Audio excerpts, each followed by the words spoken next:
Self-confidence.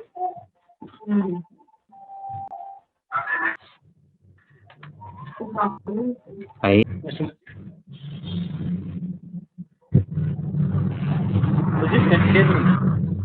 Yes. Yeah, Usman is the new join today. Okay. He is going to pay. He is our old student. He Okay. is the only one person, and rest of all others are our students. You can continue. Okay, fine. Okay, as per the regular session. Okay, Mr. Syed, can you hear me?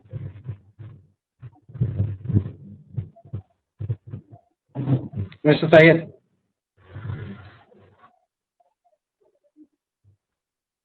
Mr. Syed, can you hear me?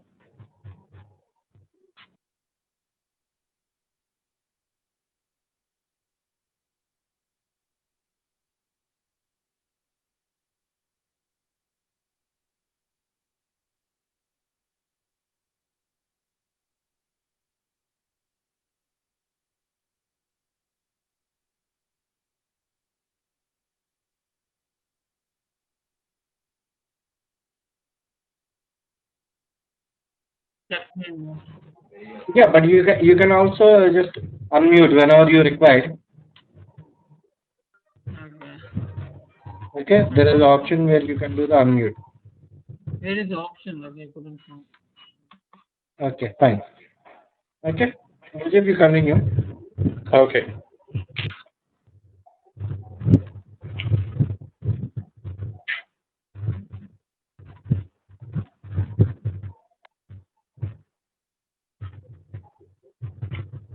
Okay, guys. Fine.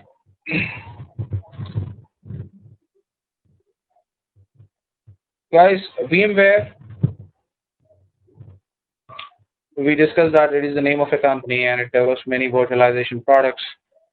And VMware vSphere uh, is also one such virtualization product. Now, what is this vSphere? Now, VMware has given a name, a brand name called vSphere to its server virtualization product. Guys, we need to understand something called branding. Okay. Now, when VMware wanted to brand their server virtualization product, they gave the name as vSphere. So VMware vSphere is the name given to their server virtualization product. Now, vSphere infrastructure includes many components. Many components put together forms vSphere infrastructure. Now, we'll try to understand what are the different product suites, uh, what are the different components put together forms your vSphere infrastructure. Okay. Now, what is vSphere? Basically, it's the name given to their server virtualization product. Okay, and it is a type 1 hypervisor. Fine.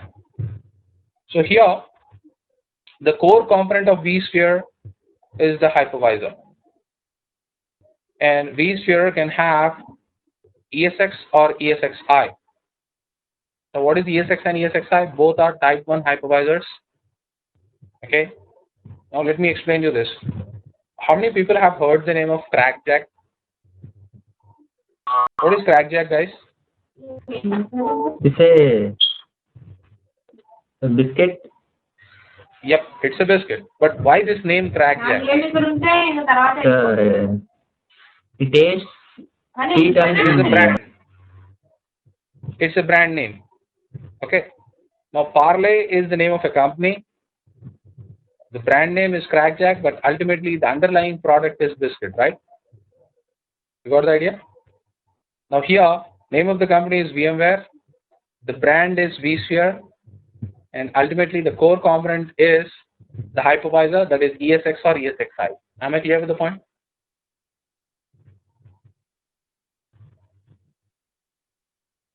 You got the point? Now here, don't get confused. When someone says vSphere, then indirectly they are talking about ESX or ESXi, and someone is saying ESX or ESXi, indirectly they are talking about vSphere. Both are the same. But here, vSphere, try to understand, is nothing but a brand name given to their server virtualization product or to their hypervisor. Clear? Now, vSphere can have ESX or ESXi. ESX is also hypervisor. ESXi is also a hypervisor. Both are type 1 hypervisors, and vSphere may have ESX or ESXi in it. Now, what is type 1 hypervisor basically? We discussed yesterday that type 1 hypervisors get installs directly on the hardware. Now, anything which gets installed directly on the hardware, what is that? What can you call it as?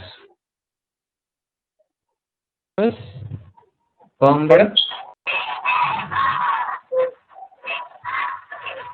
As anything which gets installed on the hardware, what can be that considered as? Absolutely right, it is an operating system. Now, here my type 1 hypervisor, ESX or ESXi, technically speaking, is nothing but an operating system. Now, what type of, yep. This is Satyam, and can you mute everyone, please, so that we can't get background noise? Okay, guys, those who are not on mute, please make sure that you are on mute. Unless and until it is required for you to speak, don't remove that mute button. Okay? Clear? Make sure that whenever there is a requirement, you be on mute. If not, you can remove it from mute. If not, please be on mute. All right? So here, ESX and ESXi is my operating system. Okay, you can consider it as an operating system. But this is not a normal operating system like Windows Server operating system or Linux Server operating system. Now, Windows and Linux Server operating systems offer services like directory services, DNS services, DHCP services, and you can also run applications on top of it. But ESX and ESXi is not that kind of an operating system. It doesn't offer you any directory services, doesn't offer you any DNS services, no DHCP services, and you cannot run any applications on top of it. But what type of an operating system this is? This is a special kind of an operating system specially designed to create, run, and manage virtual machines. That's it. It does only this particular task. You can create a virtual machine, manage a virtual machine, and run a virtual machine on it. That's it. This has been specifically designed to do this particular task of creating, managing, and running virtual machines. Clear? So technically speaking, your hypervisor is nothing but an operating system specifically designed for virtualization to create, run, and manage virtual machines. Now, any operating system, after the installation, you find a desktop view or you find a console, you find a screen, and there are certain icons on it, and you sit in front of that particular machine and interact with those icons and do certain management tasks. But this operating system, ESX or ESXi, is not a normal operating system. It doesn't have any icons on your screen, and you cannot see any icons on your screen after the installation, and you cannot manage it sitting in front of it directly. Then how you are going to manage it? You're going to manage your ESX or ESXi machines remotely. Now guys, if you want to manage any remote machine, what is required? You require remote clients. For example, if you want to manage a remote Windows machine, then what do? We do MSTSC, that is Microsoft Terminal Services Client, which is nothing but a remote desktop connection. And we get connected to that particular remote Windows machine and we manage it. The same way, if you want to get connected to a remote Linux machine, you can use SSH client like PuTTY or PuTTY. Now, if you want to get connected to ESX or ESXi from a remote location, want to get it connected remotely, then you require a remote client. That remote client is vSphere client. So this is the second most important component, vSphere client. By using vSphere client, I can get connected to an ESX or ESXi host and manage it. But what type of a client is vSphere client? Is it similar to MSTSC, where it brings the desktop at your end? No.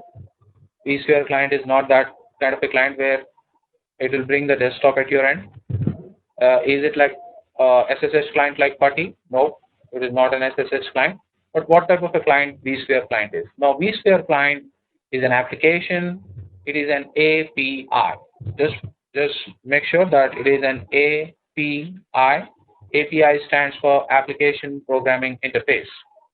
So vSphere client is an API. Using this application programming interface, I'll be able to manage my ESXi host remotely. Normally, APIs are developed using some sort of software, some sort of framework. Now, this vSphere client API was developed using .NET framework. You understand .NET, guys? So this API has been developed using .NET framework, and we know that .NET framework runs only on Windows. So here, vSphere client application will run only on a Windows machine. So that means it is installable or it is installed only on a Windows machine. So vSphere client application is only for Windows.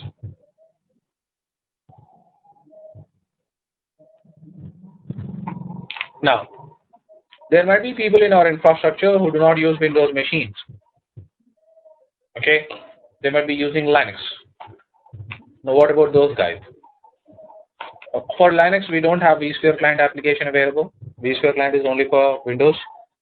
Then, if there is no client available to access any component in IT, we can use a browser, an internet browser, to access that particular component.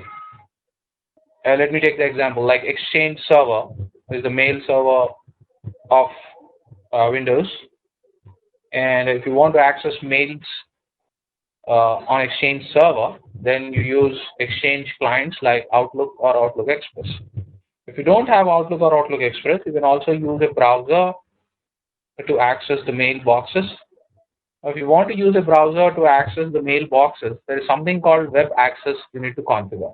If you configure web access, then you can access your mailboxes using a browser. In the same way here, if you don't have vSphere client, and if you still want to access your vSphere infrastructure and manage it, a browser can be used. In order to use a browser, first you need to configure web client. The third component is web client. If you configure web client, then you can use any internet browser and get connected to your vSphere infrastructure and manage it. So this is about web client.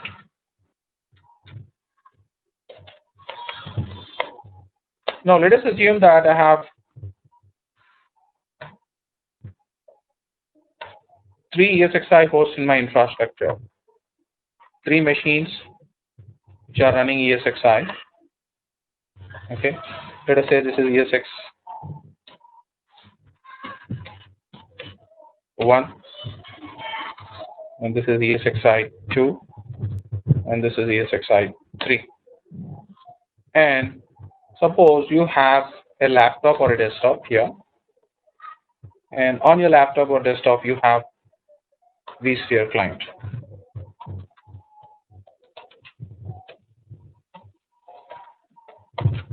Using vSphere client, I can get connected to one of the ESXi hosts and manage it. Okay. If I want to get connected to another ESXi host, then what should I do? I should create another vSphere client session. Okay.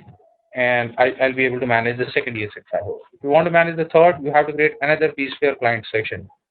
As we create multiple MSTSC sessions to manage multiple Windows machines remotely, in the same way, I need to create multiple vSphere client sessions and manage it. Suppose the infrastructure is small, 1 or 2 ESXi hosts, you can do that. However, if your infrastructure is large, let us say you have multiple ESXi hosts, more than, 2 or 3, you may have 10, 20, 50, 100, or 500 or 1000 ESXi hosts. Then it is very difficult to you as an administrator to create those many different sessions and manage your multiple ESXi hosts simultaneously, right? So when VMware knows this would be a problem. That's the reason why they came up with a solution. That solution is vCenter Server. The fourth important component here in vSphere infrastructure is vCenter Server. So what is vCenter Server? vCenter Server is an application. Okay, it is also a sort of API. All right, but what vCenter Server does? Now, what vCenter Server does is that it provides centralized management in your vSphere infrastructure. It is the central point of administration. So once you configure vCenter in your infrastructure, for example, you have configured vCenter here.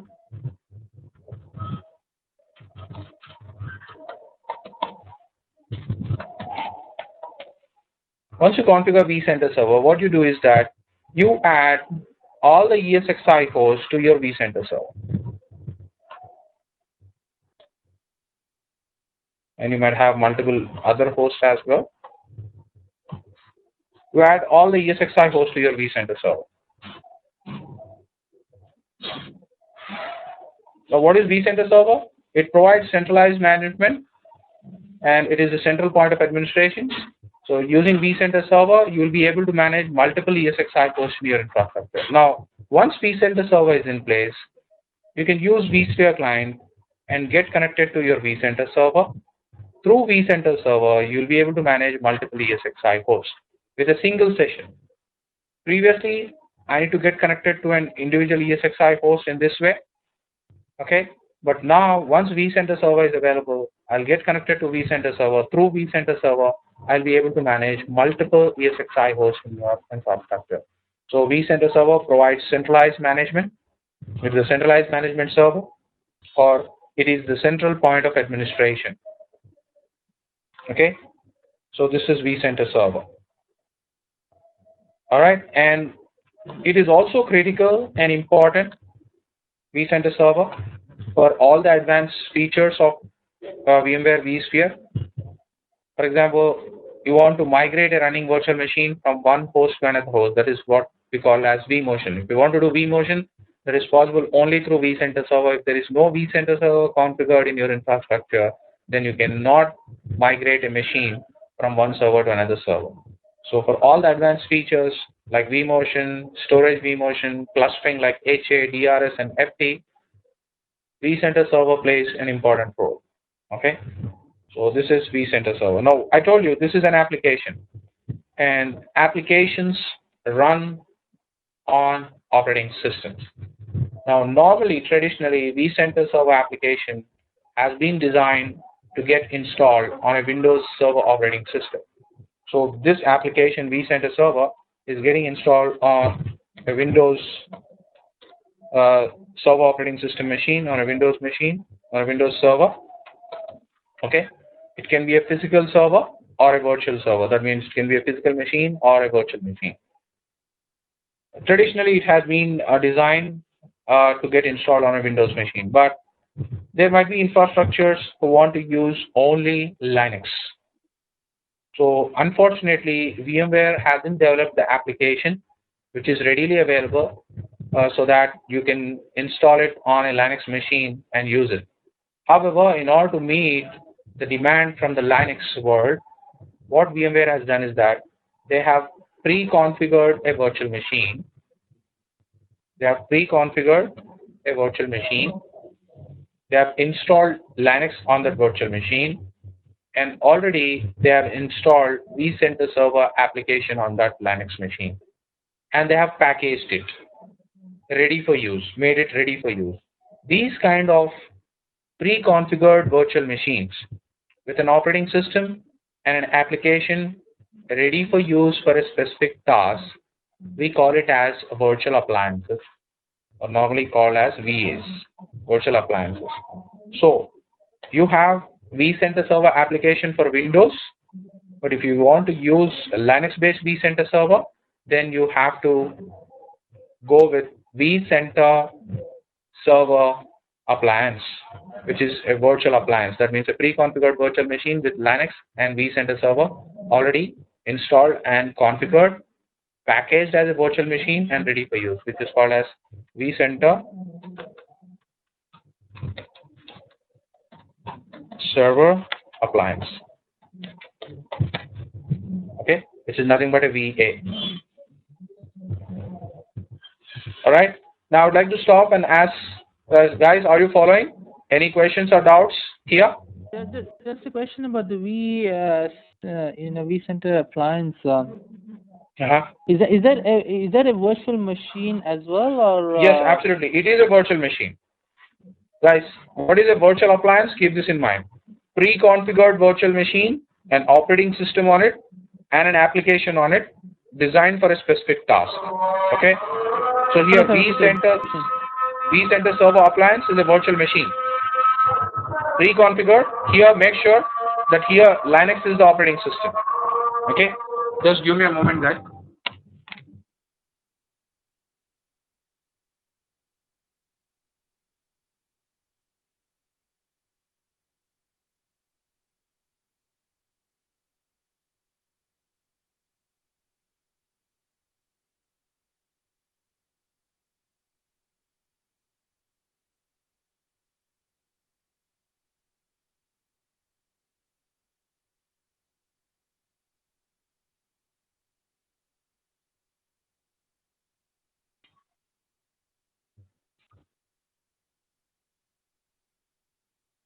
Yes. He muted. He'll be coming back.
All right, guys. Now, did you understand the vCenter server? vCenter server appliance? Either Appliance. You were talking about the appliance. Yeah. So vCenter server appliance is nothing but a pre-configured virtual machine where your vCenter server application is running on Linux. Whereas you can also configure vCenter server on Windows. Okay. Why? Because we have an application available which is installable on a Windows server. No matter whether you're using vCenter server on a Windows machine or you're using vCenter server appliance which is running on the Linux platform. Okay. From the end user's perspective, the management part and how it appears is absolutely the same. You use vSphere client and get connected to vCenter server. That API is absolutely the same, no difference in the API. The only difference here is that either your vCenter application is running on Windows or it is running on Linux. That's it. The remaining parts are absolutely the same. However, what is the difference of vCenter server application running on Windows and vCenter server application running on Linux? I'll explain that a little bit in detail when we discuss vCenter server. Okay, but just right now, try to understand that vCenter server can be configured on Windows operating system. If you want to go with Linux, then you need to go with vCenter server appliance. Am I clear, guys? Yeah. Yep. Okay. We'll Now this is the speak fourth about it later, right? Yeah, I'll explain the difference between these two while we discuss the vCenter server. Okay, we have an entire session for vCenter, so we are going to discuss that as well. All right, now let us move on to the next component, which is Update Manager. Now, ESX and ESXi is my operating system. Now, normally every operating system will require patching from time to time. Okay, and there would be patching tools available, and the operating systems will provide these kind of patching tools. For example, in Windows infrastructure, if you want to patch your Windows machines, we use WSUS or SCCM. The same way, in the same way in Linux infrastructure, we go with VM repositories. Here in vSphere infrastructure, we can configure update manager. Update manager is also an application, and this gets integrated with vCenter server. And using update manager, I can do patching to my ESXi host, or it provides centralized patch management, update manager. Okay, so this is the component by which I can patch my ESXi host as well as upgrade my ESXi host. Fine. Now then comes the component called vSphere data protection. Now vSphere data protection, guys, in virtual infrastructure, what is important from the end user's perspective? The ESXi servers or the virtual machine? What is important from the end user's perspective? Virtual machine. Absolutely right. Yep.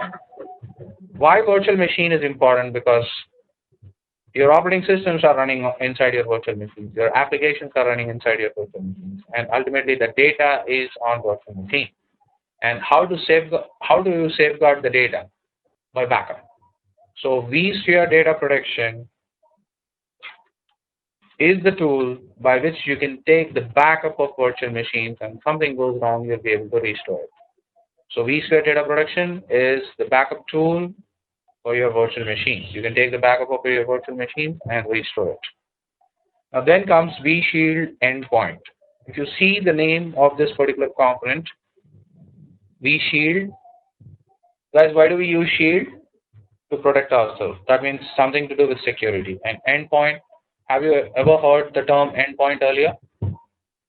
Yes. And Yes, something to do with antivirus, right?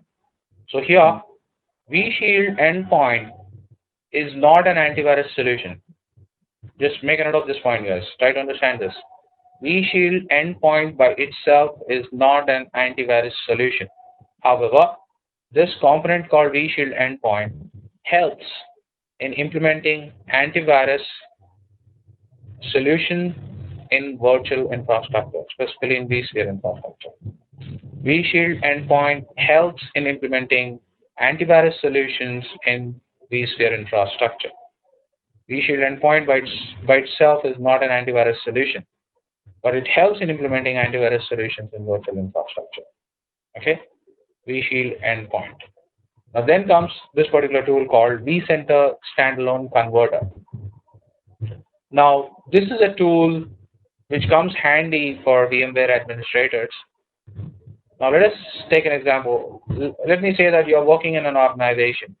Now till today, your organization was on physical architecture. That means all your operating systems and applications were running on physical machines. Now your management has made a decision that they are going to implement virtualization. Let us assume VMware vSphere. Now your job is to see that all these applications which were running on physical machines, now they have to run on virtual machines. Now how you are going to achieve that particular task?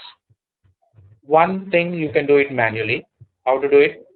Now you install ESXi, then you create a virtual machine, install the operating system on it, and on the physical machines, whatever the applications are running, you take the backup of those applications and you restore that on the virtual machines which have been created on vSphere infrastructure. Now it's a very difficult task. Manual jobs are quite difficult, and you have to create 100 virtual machines if you have 100 applications running on 100 physical machines, install operating systems, then patch those operating systems properly, okay, and then have the backup of the applications and restore it on virtual machines. And we don't know whether this backup and restore process would be 100% successful. So here comes this particular tool called vCenter standalone converter. This tool can easily convert a physical machine into a virtual machine. Normally, in virtual infrastructure, we call these kind of conversions as P2V, physical to virtual. So I can convert a physical machine into a virtual machine using vCenter standalone converter. By few clicks, I'll be able to convert a physical machine into a virtual machine by using this tool. And this tool can also convert a virtual machine into a virtual machine, which is called as P2V. Okay, so vCenter standalone converter, a powerful tool, and which helps administrators in converting physical machines to virtual machines pretty easily. Okay, so this was our vCenter standalone converter. Now in vSphere infrastructure, guys, 95 to 99% of your administration tasks can be done using graphical user interfaces like vSphere client and web client. However, there are certain tasks which you'll not be able to do using graphical user interfaces like vSphere client and web client, like troubleshooting. You have to use command line tools. And here VCLI stands for vSphere Command Line Interface. VCLI is vSphere Command Line Interface. It is also an application, okay, and it is nothing but SDK. SDK is nothing but software development kit, okay. SDK, software development kit, and this software development kit is based on Perl, Perl, Perl scripting language, okay. So here VCLI is an application, I told you, and it's nothing but SDK, software development kit based on Perl. Now this is an application, that means it runs on an operating system. The supported operating systems are Windows and Linux. So you have VCLI for Windows as well as VCLI for Linux. Okay, if you want to run it on Windows machine, download the package associated with Windows. If you want to run it on Linux machine, download the package associated with Linux and install VCLI on it. Okay, no matter whether you're using VCLI from Windows machine or VCLI from Linux machine, we are not going to use Windows commands nor Linux commands. We are going to use vSphere commands. So only difference here is that either your VCLI is running on Windows or running on Linux. But the commands what we use to troubleshoot our vSphere infrastructure are own vSphere commands. All right. So VCLI is a command line tool, vSphere command line interface. And the other tool is VMA, vSphere Management Assistant. So vSphere Management Assistant is also a virtual appliance. Just now we discussed about virtual appliance. What are virtual appliances? Pre-configured virtual machine with an operating system and an application running on it for specific tasks. Now vCenter Server appliance has it's a pre-configured virtual machine. Linux is the operating system on it, and what is the application there? vCenter Server application. Now in VMA is also a virtual appliance, pre-configured virtual machine, operating system Linux, and here the application is VCL. VCLI is already configured on VMA. Okay, so VMA is used in very large infrastructure. Okay, however, what is the tool we are using through VMA? It is nothing but VCLI. No matter whether you execute the commands from VCLI installed on Windows, VCLI installed on Linux, or if you're using virtual appliance like VMA, all the commands are the same. We are using vSphere commands. Okay, so these are your components put together forms your vSphere infrastructure, and we are going to use all these components in order to manage the core component, which is ESX or ESXi, which is your Type 1 hypervisor, the bare metal hypervisor. It is also your operating system. Am I clear with the components, guys? Any doubts with the components? Please do raise before we move forward.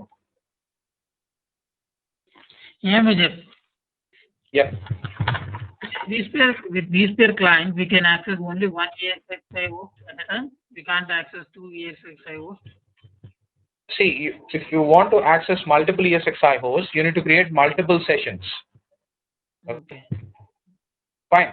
That's the reason why vCenter Server is in place. Once you configure vCenter Server, you will be able to manage multiple ESXi hosts through vCenter. Just try to understand this. The thing is, if it is a small organization, there are only two ESX hosts, ESXi1 and ESX2. Then they don't need like vCenter Server, right? So simultaneously we can access both, right?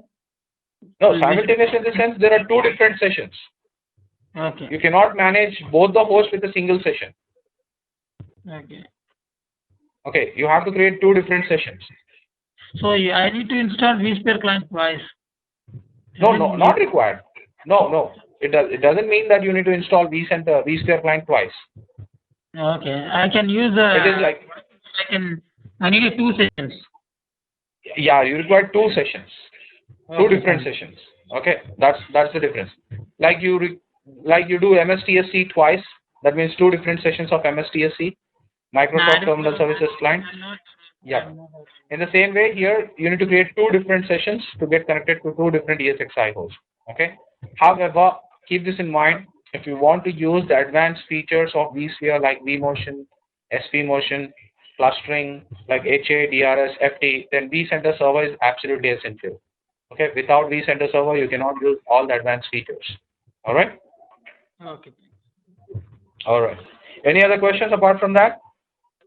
Sorry, on that note, you know what the question was. They say if all the hosts can be actually managed from one vSphere client session, right? If you have vCenter Server. Yeah, of course. You first have to log into the vCenter server, then the vSphere client, and then you manage all the hosts, right?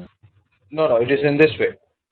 vSphere client is on your local machine, whether your laptop or desktop. It is nothing but a client which is used to get connected to your ESXi host.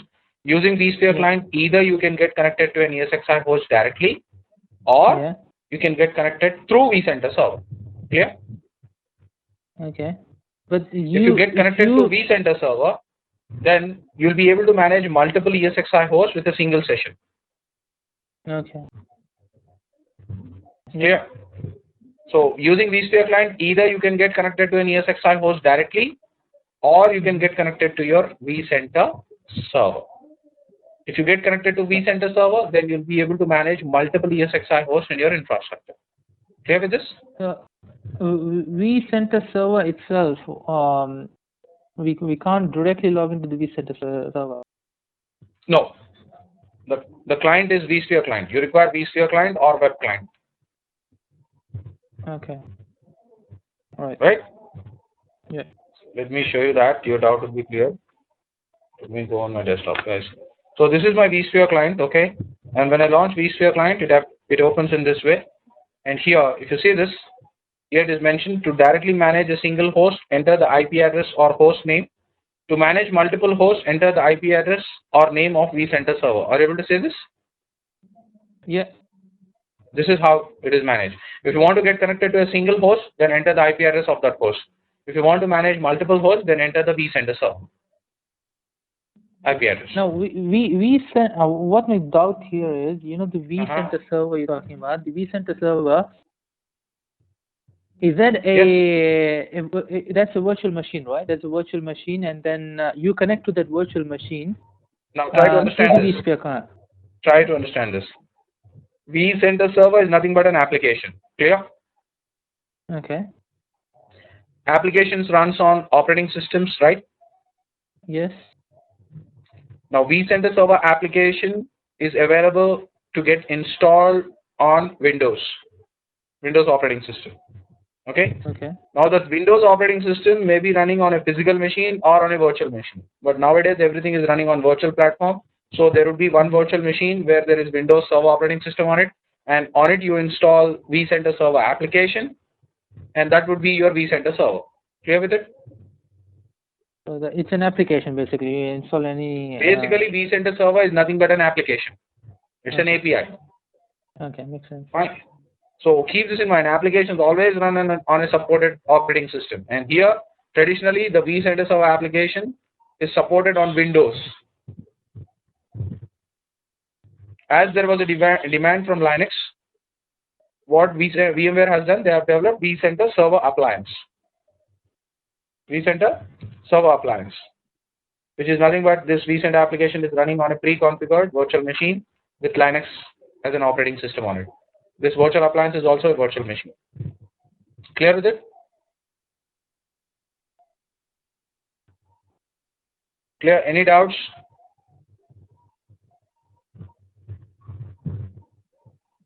Guys, if you have any doubt, clear it off. But because it is important that you understand this. As of now, it's okay, man. It's clear now?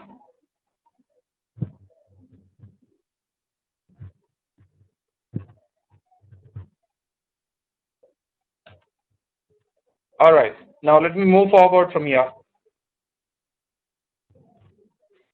Let us try to know the history of ESX and ESXi, the important releases. Guys, VMware came up with the first server virtualization product in the year 2001 with the release of ESX 1.0. Initially, there was only ESX. There wasn't ESXi. ESXi came later, after 6 years approximately, with the release of ESXi 3.0.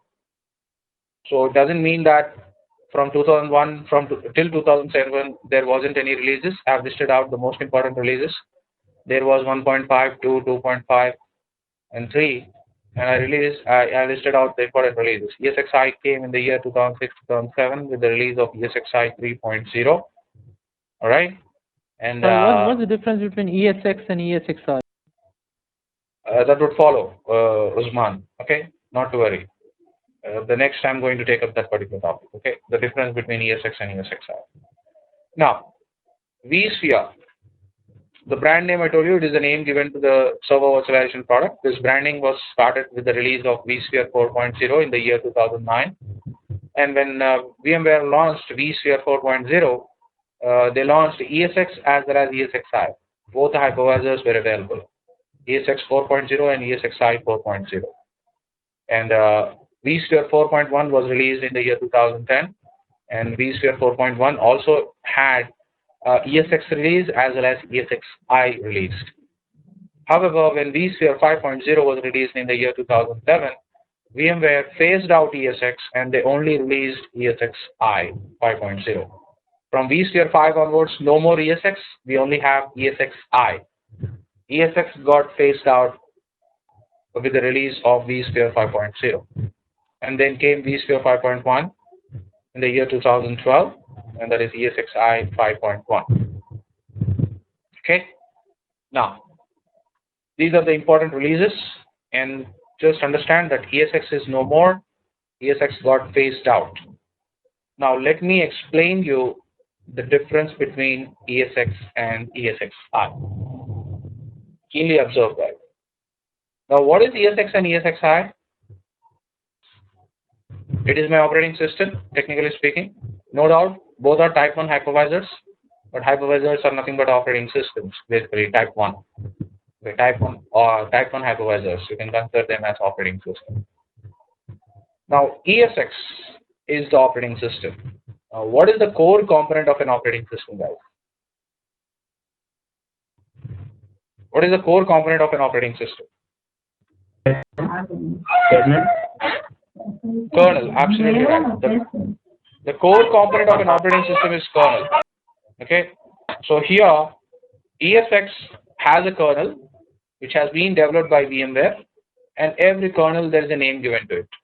Okay, so the name of the kernel of ESX is VM kernel.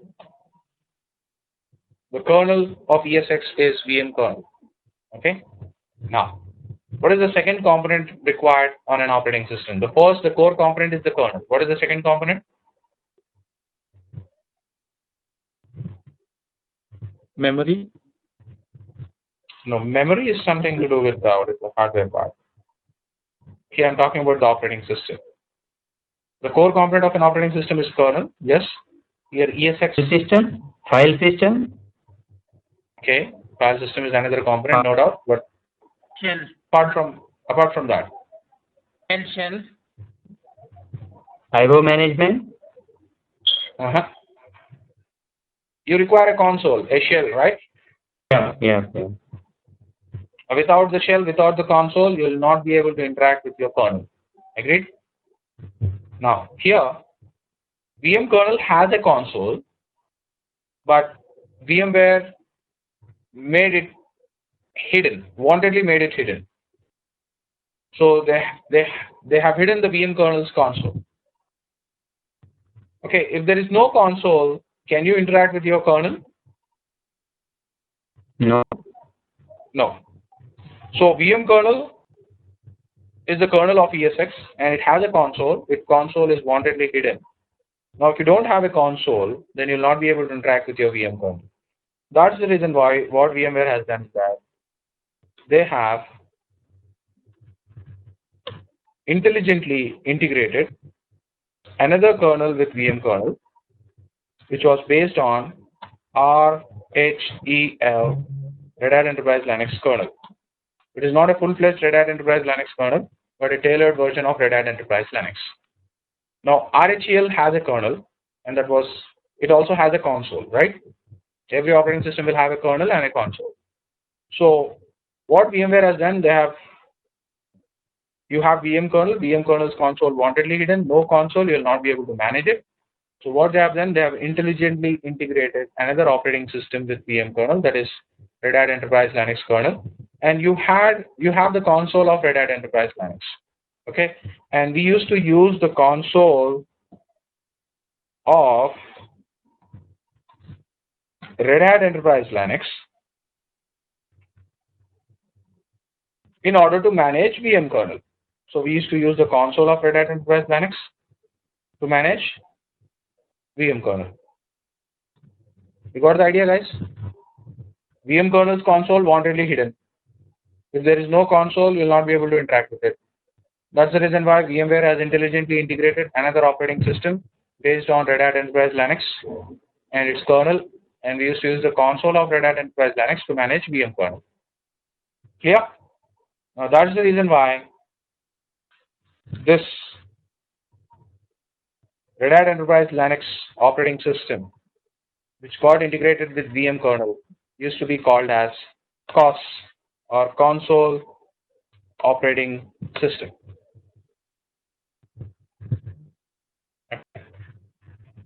Now I'll ask you a question. That means in ESX, I have two kernels. One is VM kernel, the other kernel is based on Red Hat Enterprise Linux. Can two kernels coexist?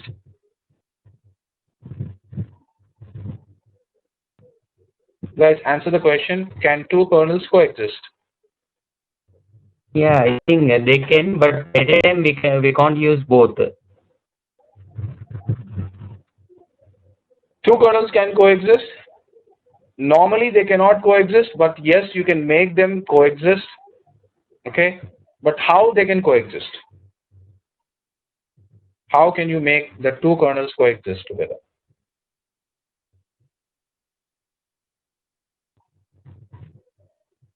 Two kernels can coexist only in virtualization, only by virtualization. Right or wrong? Now here, two kernels are coexisting. One is VM kernel, the other one is based on Red Hat Enterprise Linux. Right? Now two kernels will coexist, I told you, with virtualization. Now tell me how VMware has integrated these two kernels. Now we need to understand this, that this particular Red Hat Enterprise Linux kernel is nothing but a virtual machine. It's a small virtual machine running on your VM kernel. This is how these two kernels are coexisting. This is how they have integrated it. Did you get my point, guys? So here the main kernel is VM kernel, okay? And whereas this Red Hat Enterprise Linux kernel is running inside a virtual machine. And we call this virtual machine or this Red Hat Enterprise Linux as console operating system. And we used to use the console of this Red Hat Enterprise Linux to manage your VM kernel. Am I clear with the point? Now, when it comes to ESXi, ESXi has the kernel. The kernel of ESXi is also VM kernel. Okay.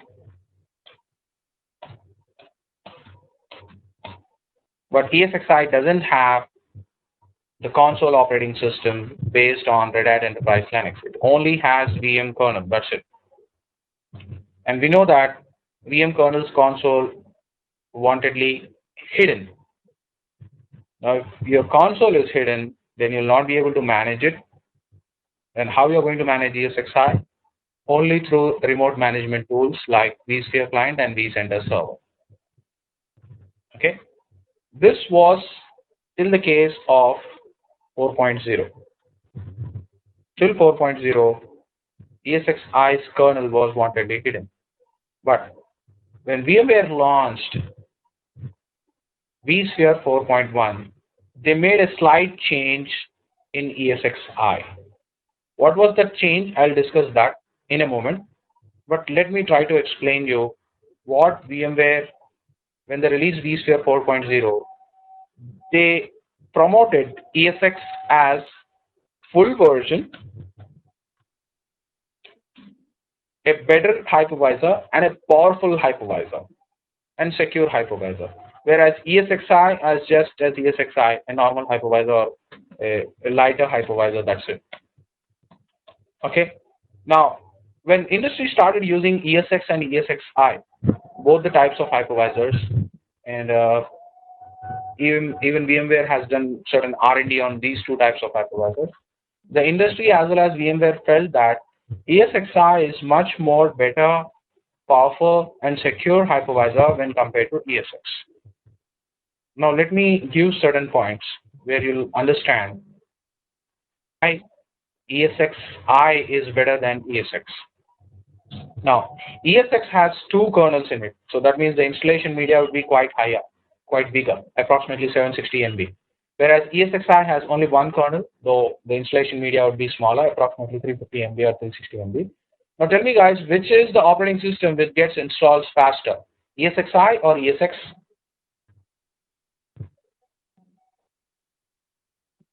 Which one will get installed faster guys, ESXi or ESX? ESX, sir. ESXi. Why? Because the code is small. The smaller the code, Yeah. it will get installed faster. Now, that means ESXi gets installed faster. Now, which one will reboot faster? ESXi. Agreed? So that means installation faster, reboot faster. So ESXi is better in these terms. Second, now every operating system will require patching from time to time. If you want to patch ESX, then you need to patch VM kernel as well as you need to patch Red Hat Enterprise Linux kernel as well. That means the console operating system. So you require more patching here in ESX. The more patching, the more maintenance. Whereas ESXi has only one kernel, that is VM kernel, and I only patch VM kernel whenever that is required. So here less patching, less maintenance. Then ultimately, ESX was called as a secure because VM kernel didn't have a firewall on its own. But as ESX had Red Hat Enterprise Linux, and Red Hat Enterprise Linux has a firewall, because of this firewall, VMware felt that ESX is a secure version when compared to ESXi. Why? Because ESXi's VM kernel didn't have a firewall inbuilt. So, but ultimately, ESXi is much secure when compared to ESX. Why? Because VM kernel, there is only one kernel in it, and its code is very small. As the code is small, the exposed area is small. When the exposed area is small, you're less vulnerable for attacks. That's how ESXi is much secure when compared to ESX. Because of these comparisons and these observations by the industry as well as VMware on its own, when they released vSphere 4.1, they made slight change here. What is that change is that till 4.0, the ESXi's console, that is VM kernel's console, was hidden, but when they released 4.1, they made the VM kernel console open. Just wanted to check with vSphere 4.1 release in the ESXi 4.1, they made the VM kernel console open to the end user.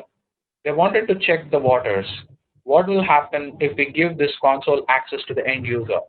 Would there be any security breach or any problem with our kernel? Why? Because we are giving the ability to access, to communicate with our kernel directly. So is there any problem with our kernel? Would there be any security breach? They wanted to check the waters.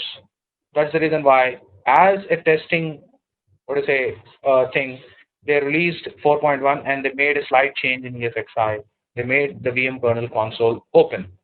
And we used to call this console as tech support mode.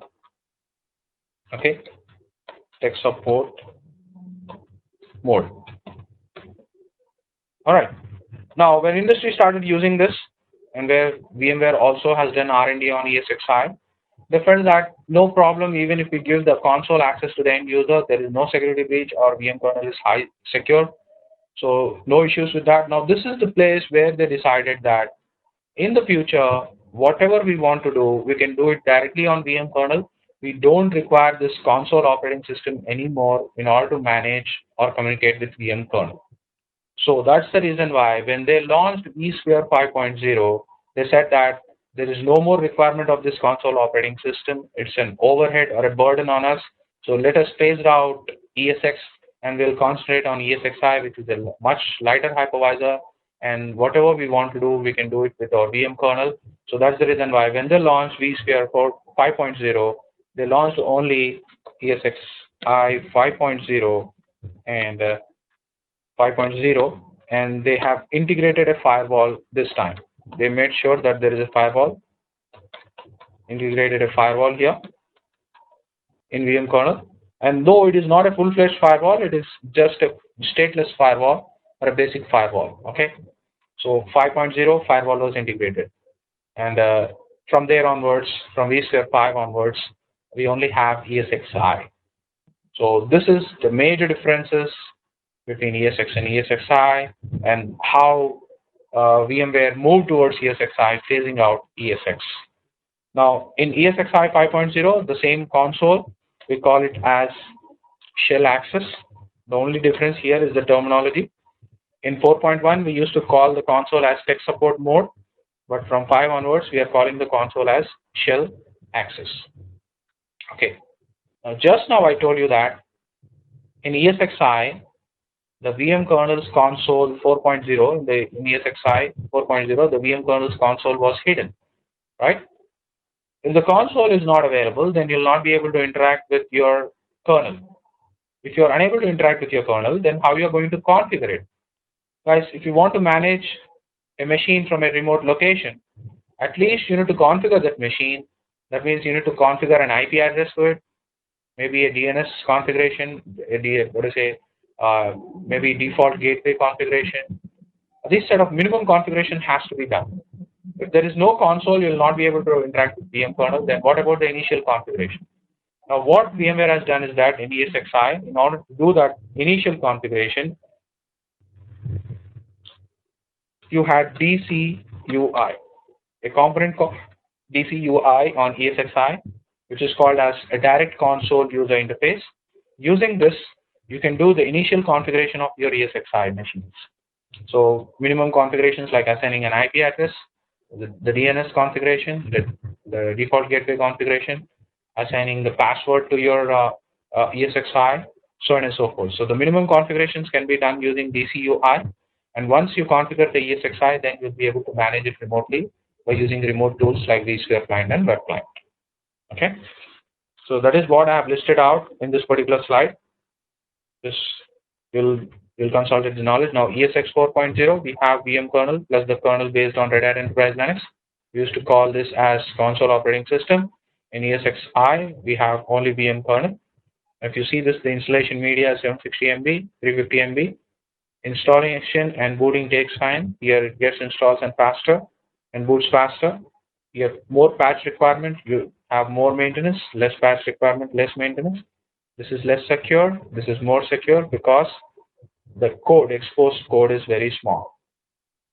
Now, ESXi 4.0, VM kernel console is hidden, and the basic configuration, you can do it by DCUI, direct console user interface, managed only through remote management tools like vSphere client and web client. In ESXi 4.1, VM kernel console was open, and we used to call it as tech support mode. However, we should enable this tech support mode using DCUI. Now, in ESXi 5.0, VM kernel console available. It is known as shell access. Now, you should enable this using DCUI, and firewall was introduced with the release of ESXi 5.0. This was the difference between ESX and ESXi. Guys, any questions on this? Any questions on this, guys?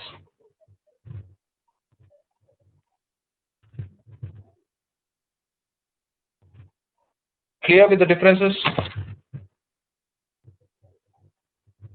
Did you understand the difference between ESX and ESXi clearly? Yep. All right. Can I move forward now? All right. Yes. Yeah. Now, we'll try to understand what is a virtual machine.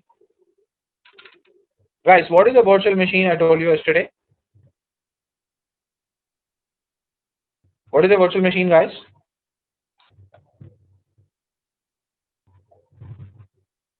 Not a physical machine. That's what it is. Yes, not a physical machine, absolutely. However, guys, virtual machine is functionally equal to a physical machine, right? Virtual machine is functionally equal to a physical machine. Now, this is my ESXi server. And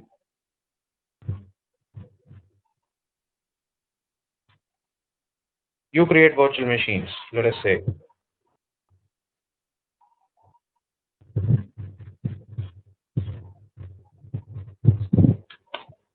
VM. Okay.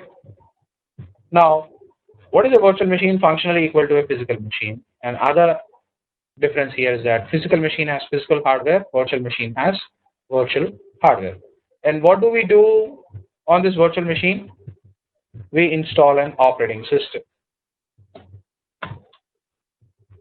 Now, when I say a virtual machine, there are two perspectives of a virtual machine. The first perspective, when operating system is looking towards virtual machine appears as hardware to the operating system getting installed on it. From the perspective of operating system, what is a virtual machine? Guys, from the perspective of operating system, what is a virtual machine? Hardware. So physical hardware. Hardware. Okay. Just consider it as a hardware. Okay. Okay. Specifically, it's nothing but the virtual hardware. All right, or the hardware. Fine. However, there is second perspective of a virtual machine. When ESXi is looking towards virtual machine, then what is a virtual machine from the perspective of ESXi? The software. It's a component. Yeah. Now here, from the perspective of ESXi, what is a virtual machine? Virtual machine is nothing but set of files. What is that? Nothing but set of files. Set of files. Now these set of files are stored in a folder. All right. Now this folder is stored where? Where are you going to store the folder? Guys, from the perspective of ESXi, what is a virtual machine? Set of files stored in a folder. And where are you going to store this folder? Hard disk. Hard disk. On the hard disk. Absolutely right, Prabhakar. Now, are you going to store the folder on a hard disk which is raw? Can you store any data on a hard disk which is raw? Need to be. There should be some file system. File system. Yep. Now, guys, we cannot store data on a hard disk which is raw. First, we need to format the hard disk. In order to format, we require a file system. Agreed? Now here, virtual machine is nothing but set of files stored in a folder getting stored on a hard disk. Now that hard disk has to get formatted with a particular file system. And what would be the file system of the particular hard disk? What would be the file system by which I format the hard disk?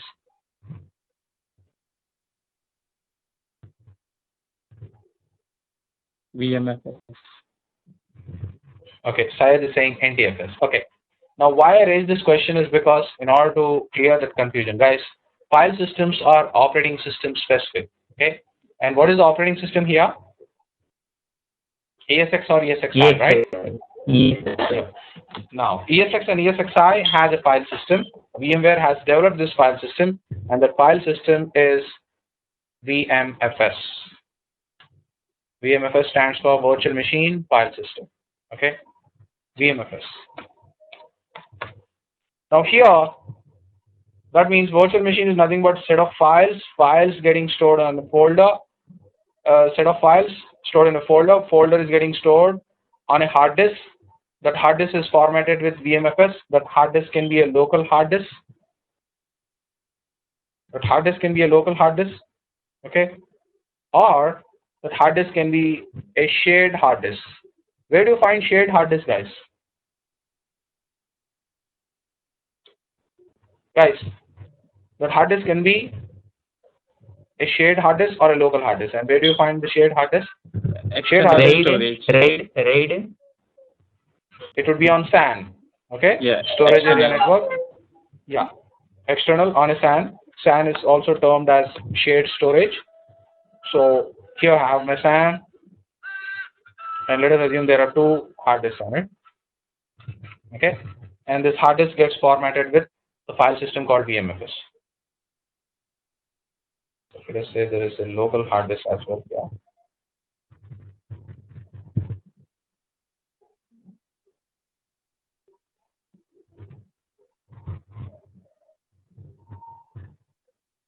Syed, not to worry. What is the difference between SAN and NAS? We have a storage class separately. Storage, it will take 2 days for me to discuss storage. I'll discuss in detail what is the difference between SAN and NAS. Okay, not to worry. Fine.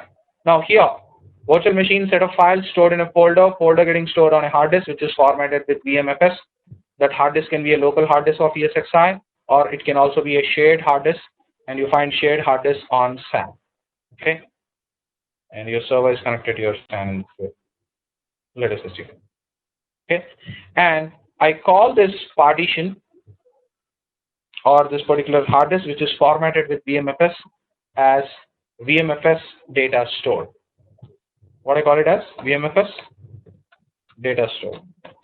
Now this term called data store is a generic term, guys. Don't get confused.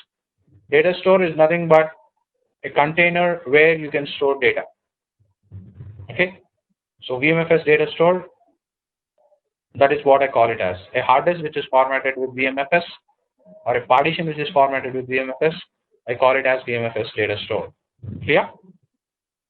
Clear, guys? Now, every file system will have certain features, right? Now, for example, when you compare FAT with NTFS, there are certain features of NTFS which are not available on FAT. Agreed? Like file and folder level security is available on NTFS, which is not available on FAT.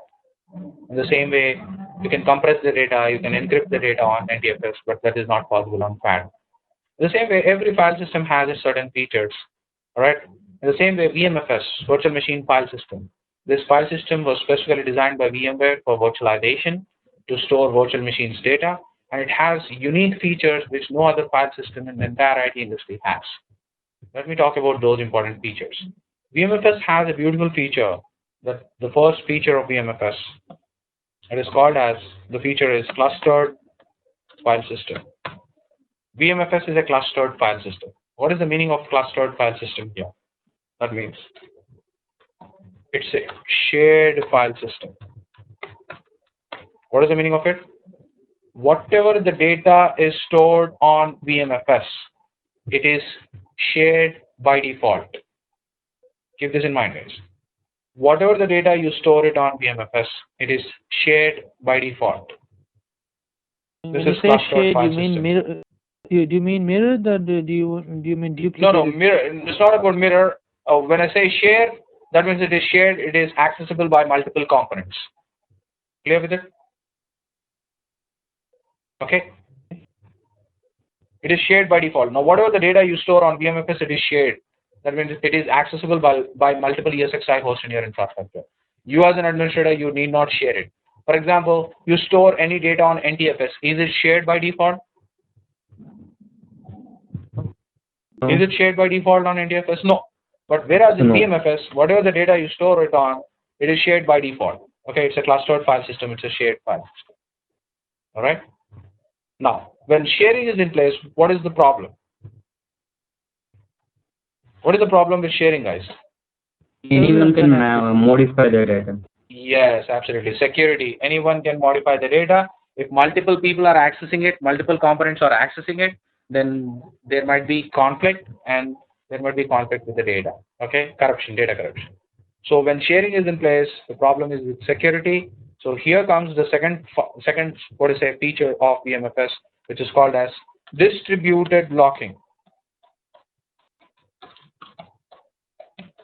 Distributed locking. Now, what distributed locking does is that if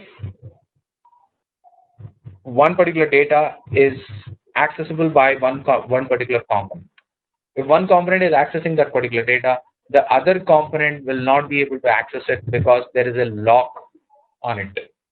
It gets locked with that particular component, and the other component will not be able to access the same data or the same data. And because of this, I'm making sure that my data is secure. Okay, the integrity of the data is maintained.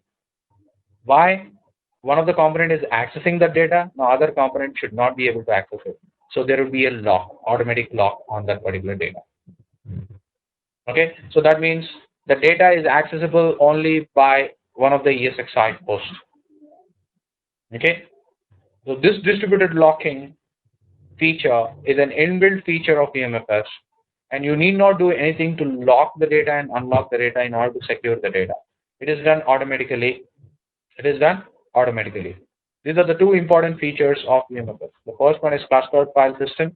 That means it's shared file system. That means whatever the data which is stored on VMFS, it is shared by default. And as sharing in place, security is a problem. So in order to provide security, we have distributed locking feature where if the data is accessible by one of the components, the other components will not be able to access it because there is a lock on it. Okay. So these are the two features. Now let me explain that one. Here, I told you virtual machine is nothing but a set of files, and that file is getting stored on a folder and folder on a hard disk which is formatted with VMFS. Right? Now guys, what would be the name of the folder? Mujib, one question. Yeah. So you said whatever data stored on VMF is shared, right? So yes. If there are multiple ESXi hosts, yes. Even VM is a kind of file system, right? So we at one point of time, VM is only belong to only one ESXi host, right? Absolutely. What you thought is absolutely right. That is what the logic is. Okay. So your VM can be accessible only by one of the ESXi hosts at a time, not by multiple ESXi hosts. Yeah, because of this distributed locking. Right? Absolutely right. What you thought is absolutely right. Bingo. Fine. Okay. Yeah. Now, actually, Muslim, in that case, these both are looks contradictory statements, no? How? Said shared and distributed. Shared means anyone can share. Yes, anyone can access it. Suppose share means anyone can access it. Suppose second client wants to access the EXI1's client data, can they? See, now your doubt, Prabhakar, your doubt would be cleared now. Okay, fine. Yeah. Just wait for a moment. Now, what is a virtual machine? I told you, set of files stored in a folder getting stored on a hard disk, which is formatted with VMFS, right? Now, what would be the name of the folder of this virtual machine? I told you, virtual machine is nothing but set of files stored in a folder, and folder requires a name. Am I right? What would be the name of this folder? Yeah. Okay. What would be the name of the folder? The name of the folder would be the name of the virtual machine. You give a name to a virtual machine, right? So when you give a name to the virtual machine, the folder, which is nothing but set of files, and that files is nothing but stored on a folder, that folder will have the name of the virtual machine. Okay. Let us assume the first virtual machine which I created, I said that would be VM1. Okay. And let me say the second virtual machine which I created, that is VM2. Right? So here I have the folders on my VMFS data store with the name VM1 and VM2. Yeah? Yeah. Right? Now let us assume that I have another ESXi host in my infrastructure.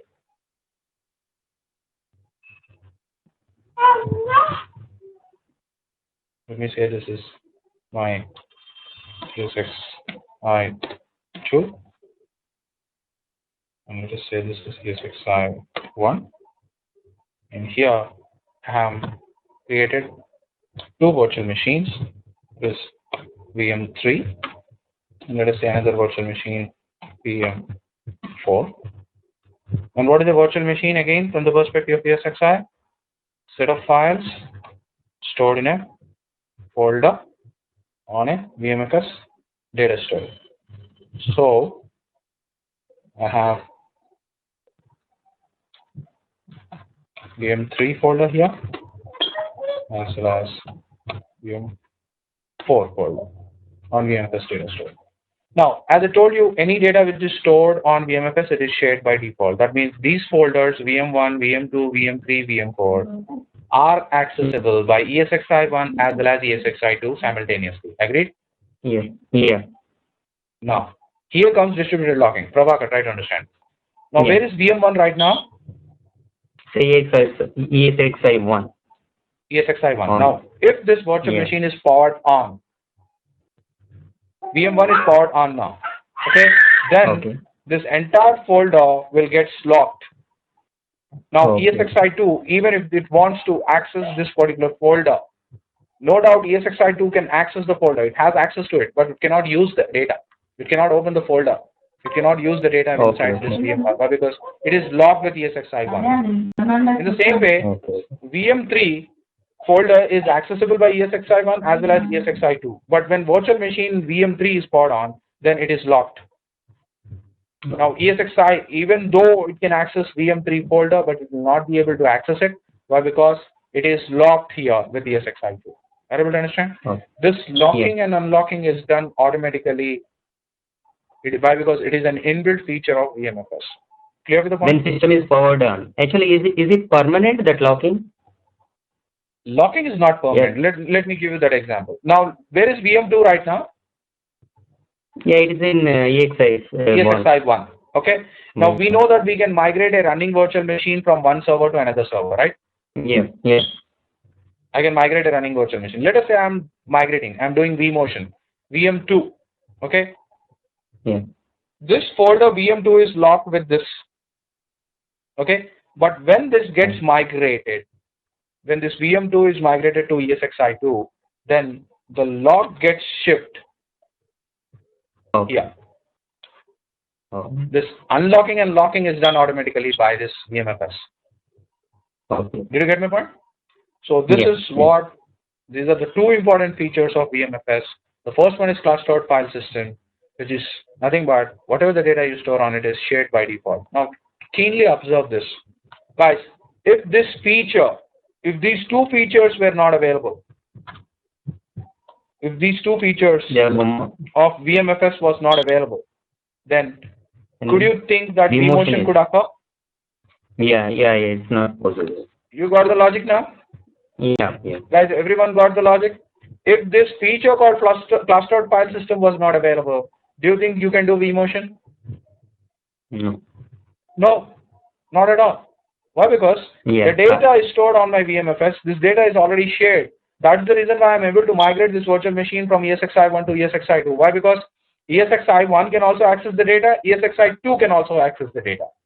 If this was not shared, then I wouldn't have been able to do vMotion. Did you get the logic? So that means ESXi has the same information what ESXi2 has. So that's yes, absolutely. Why? Because they are sharing it. Yeah, if that sharing was not available, then you could not migrate that virtual machine from one host to another host. Yep. That's the reason why the foundation for this advanced feature of vSphere, like vMotion, is VMFS. If you ask me why VMware vSphere is that powerful hypervisor, one reason is that VMFS, this file system is that powerful because of its features. If these features were not available on VMFS, then VMware vSphere wouldn't have been that powerful and that powerful type of hypervisor. Alright? So VMFS, a great file system, a powerful file system. And all the advanced features of VMware vSphere are possible because of this VMFS. No other file system in the entire industry has this. Okay? Did you get the point, guys?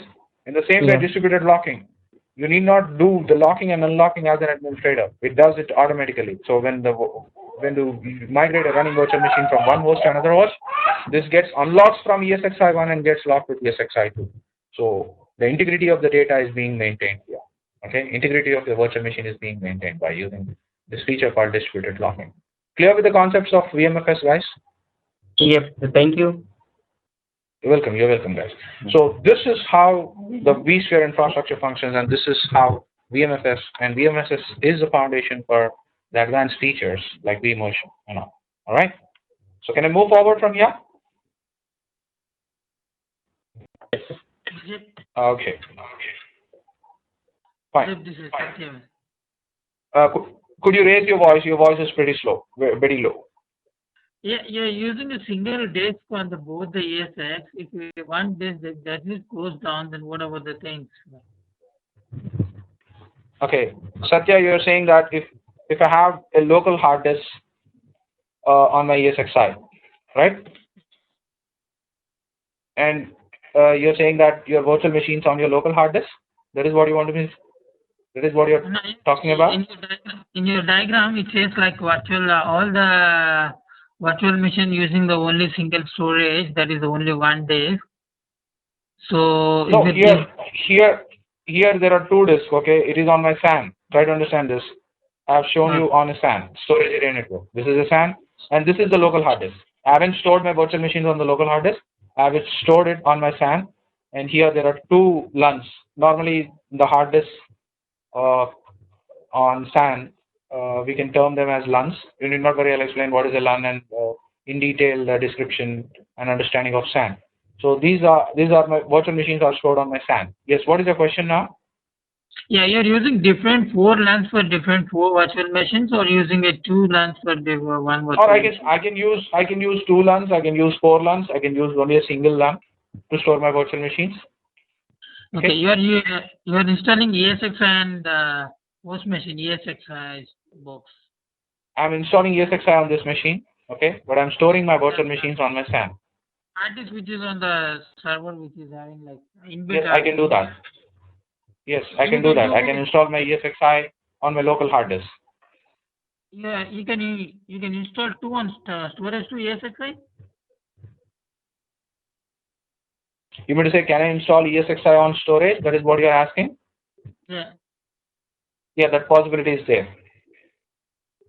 Okay. You can also install ESXi on storage on your LUNs as well. Okay. Okay. All right. I'll explain that during discussing the ESXi installation part. Okay. Not to worry. But are you clear with these concepts of VMFS? And what is a virtual machine? Guys, again, a virtual machine has two perspectives. The first perspective is from the operating system getting installed on it.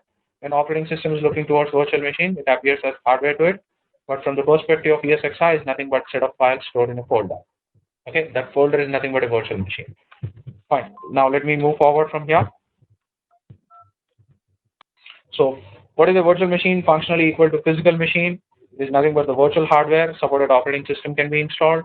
From the perspective of ESXi is nothing but set of files, and that file is stored in a folder. Set of files stored in a folder. Now let us move forward from here. Now guys, this terminology is very important. You need to understand this terminology, and there are total 5 different components, and you can consider them as 5 different components or 5 different layers in vSphere infrastructure. Now let me explain this.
There are totally 5 different layers, 5 different components. You need to understand them.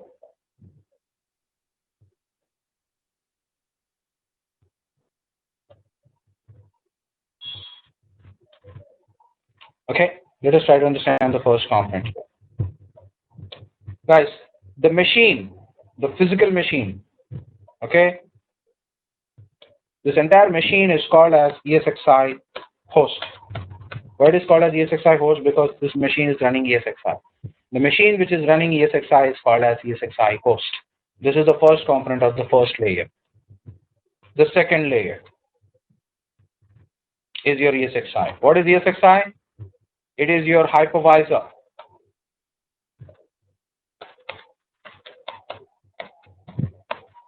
Nothing but your virtualization layer.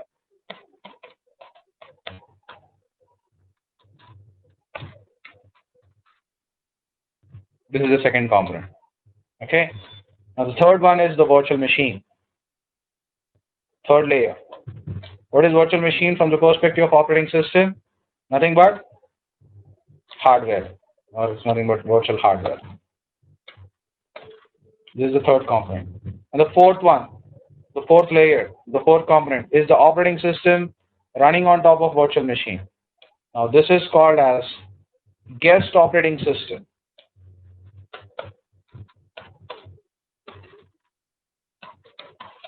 Guest OS.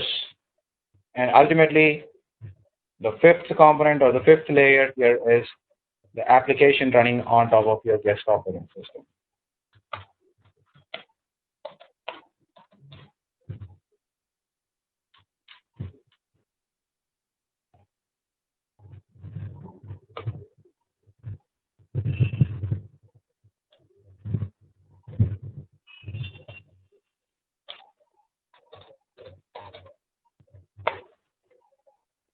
Okay?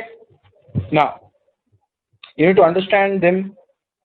You need to understand the terminology and make sure that there are 5 layers here totally. The first one is the machine, which is the ESXi host. Second is your hypervisor, which is ESXi with a virtualization layer. Third is your virtual machine, nothing but the hardware. Fourth, the operating system running on a virtual machine. The terminology we use is guest operating system. Guys, here the operating system on your virtual machine is guest and host is your ESXi. Keep this in mind. And we do not use the term guest operating system if your operating system is running directly on a physical machine. For example, Microsoft is running directly on a physical machine. We do not call that operating system as guest operating system. We call it as a guest operating system only if the operating system is running on a virtual machine. So whenever you come across this term called guest OS or a document which talks about guest OS, then you need to understand that this operating system is running inside a virtual machine. And ultimately, applications run on your guest operating system. Now, why you need to understand them as 5 different components is because for troubleshooting. Guys, in your infrastructure, your application may fail. If your application fails, then you are not responsible for that particular failure. You as a VMware administrator, nothing to do if your application fails. Okay? Why? Because that application may be Exchange server, or that application may be a database, Oracle database, or MySQL database. Now, you are not responsible for the application failure. Who is going to take care of it? The application administrator. Maybe he's an Exchange administrator. He will attend that particular call or that particular problem. Database administrator is going to attend the database problem. Okay, if application fails, you are not responsible. Then comes the second layer from top, which is your guest operating system. If your guest operating system is failing, then you may or may not be responsible. Why I'm using this term, you may or may not be responsible? Why? Because nowadays we are seeing, specifically in mid-sized organizations, okay, you may be working as a Windows administrator as well as a VMware administrator. So that means you are responsible for the virtual infrastructure as well as responsible for the Windows operating systems. And maybe you're working as a Linux plus VMware administrator. You're responsible for the Linux operating system as well as responsible for the virtual infrastructure. So if that's the case, then if your operating system fails and if you're responsible for the operating system administration as well, then you may or may not be responsible. Or maybe you're working in an infrastructure where you are only working as a VMware administrator. So then you're not responsible for the operating system failure. If the operating system is Windows, there might be a separate team of Windows administrators who manage that Windows, okay? And there might be Linux team who manage Linux, or there might be a Solaris team who manage Solaris in that way. So you may or may not be responsible for that. However, if your virtual machine fails, then you are responsible for it. Okay? Why? Because it is the hardware, virtual hardware. If your ESXi fails, then you are responsible. If the machine fails, you are responsible. So you as a VMware administrator, you are responsible for these three layers: machine, the hypervisor, and the virtual machine. Any of these three fails, you are responsible. But you may be responsible for the operating system failure or not, but application, you are not responsible. Did you get my point, guys?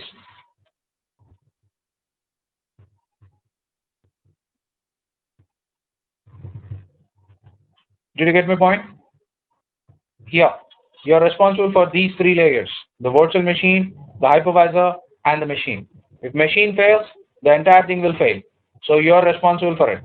If ESXi fails, these are going to fail. Virtual machines are going to fail. You are responsible. If virtual machine fails, then the operating system and application is going to fail. You are going to be responsible for it. When operating system fails, you may or may not be. Application fails, you are not responsible for it. Okay. So when it comes to troubleshooting part, you need to identify which particular component has failed in your vSphere infrastructure. 1, 2, 3, 4, and 5. Okay. So you need to identify which particular component has failed, and accordingly, maybe you will be responsible for the ticket which has been raised, or you may not be responsible. All right. So this terminology is very important. ESXi host, the physical machine running ESXi. ESXi is the hypervisor, the virtualization layer, the second layer. Virtual machine, the virtual hardware, the guest OS installed on a virtual machine. Applications run on your guest OS. Clear with this? Let me move forward. Yes. Yes.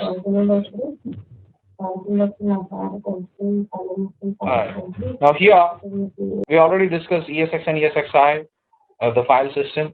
Okay. VMFS, virtual machine file system, and we have the features like it is a clustered file system, and the second important feature is distributed locking. All right, guys.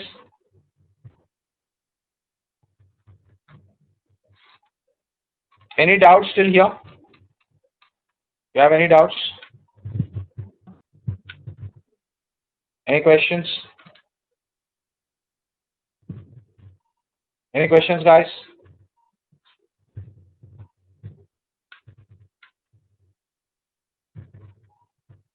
Were you able to follow? Hari, Prabhakar, Rupesh, Satya, Sayyed, Usman. It's good. Vikas. Yeah.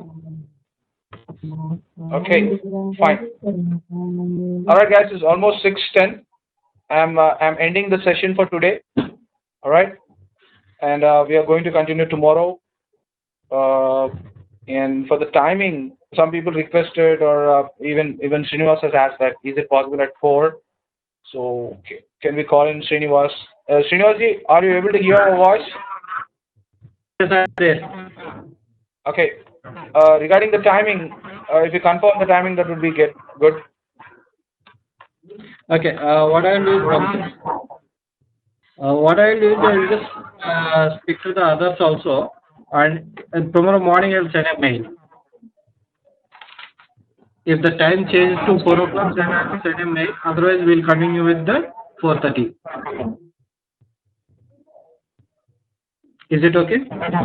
Yeah. Yeah. If I change the timings to 4 o'clock, then I'll send you an email stating that that time is changed to 4 o'clock. Otherwise, there will not be any mail. We can continue as it is like 4:30. Okay. Thank you. Okay. Yeah. All right, guys. The timing, I think Srinivas is going to interact with you guys. If everyone agrees, we'll be changing the timing to 4 p.m. If not, we'll continue the default timing, which is 4:30. All right. So we'll catch you tomorrow at 4:30, guys. Make sure you be on time. Tomorrow we are going to see the virtual networking, and from here onwards, it will be quite deeper. We'll go further deeper into our virtual infrastructure, and you need to understand this virtual networking pretty important. Okay. Fine. All right, guys. Catch you tomorrow at the same time. Okay, thank you. Thank you. Bye bye. Very much. You're welcome, guys. Bye.